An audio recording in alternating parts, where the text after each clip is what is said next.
Podobne ako v prvom kole volie predsedu Prešovského samosprávneho kraja, aj v druhom kole sa nášmu štábu na východe Slovenska podarilo zachytiť porušenie volebného moratória v rómskych osadách. Rómov k volebným urnám tentokrát zvážali autobusmi, podplácali peniazmi, klobásami, alkoholom, ale i múkou.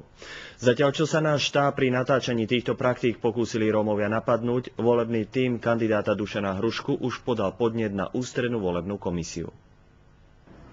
Voľby predsedu v Prešovskom samosprávnom kraji prekročili všetky hranice morálky či etiky.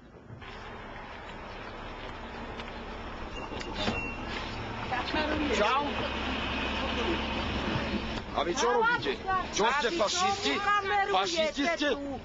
Čo mu kamerujete? Aký je tu zákon? Ten zákon, kde je právo voliča? Právo voliča, však to obmedzujete ľudí. Boli ste teraz voliť? Áno. Boli ste voliť? Áno. Koho? Dvojku. Dvojku, hej? Áno. To vám niekto povedal? Nie. My sme vám tu nevolali. Ochotali pani. A čo sa zlocuje? Poďme. Práva to len nám chodte predkážiť. Vy nemáte toto robiť. Chodte preč. Vy ste kaziť. My máme kaziť. Chodte preč. Podobné porušenie volebného moratória sme zaznamenali už počas prvého kola volieb. Mňa veľmi prekvapilo aj to, čo bolo odvysielané vašou televíziou, ale bol som vďačný za to, že to bolo odvysielané, pretože priamo občan si urobí obraz, že asi akým spôsobom sa niekedy bojuje a je to len poľutovania hodné. Tak by to nemalo byť, ale samozrejme, že nedá sa tomu zabrániť.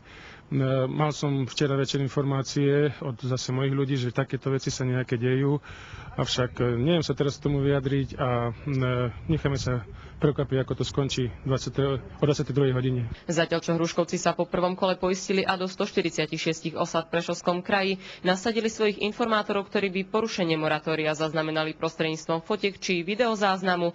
Auto s portrétom Petra Chudíka, naložené múkou a klobásami ešte aj v čase druhého kola volieb úplne náhodou zdobilo príjazdovú cestu k osade v Jaromniciach. V rovnakom čase sme otázku na túto tému kládli samotnému Petrovi Chudíkovi pred volebnou miestnosťou v Sabinove. Že vaši ľudia v rómskych osadách nebudú? Neviem o tom, že by mali byť, ale zase tomu sa nikdy nedá zabrániť, lebo viete, keď niekto je v rómskej osade a ten druhý chce práve toho iného kandidáta, tak môže takisto to isté robiť. Ťažko povedať, avšak hovorím ešte raz, tá nízka účasť práve robí to, že tieto hlasy sú zaujímavé. Že budú alebo nebudú vaši ľudia? Neviem, nebudú. Ja som nič také nepripravoval, neorganizoval a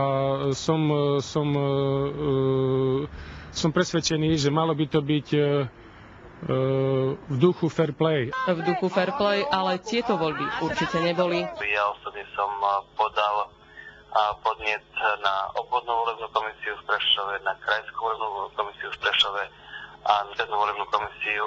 Zdá sa, že nízku voličskú účasť v Prešovskom samosprávnom kraji pozdvihnú najmä volebné okrsky v blízkosti rómskych osad. Už teraz je ale viac ako jasné, že táto účasť nebude odrážať reálny záujem voličov a je len na oboch kandidátoch, ako sa s týmto faktom vyrovnajú. Mária Adamová, TA3.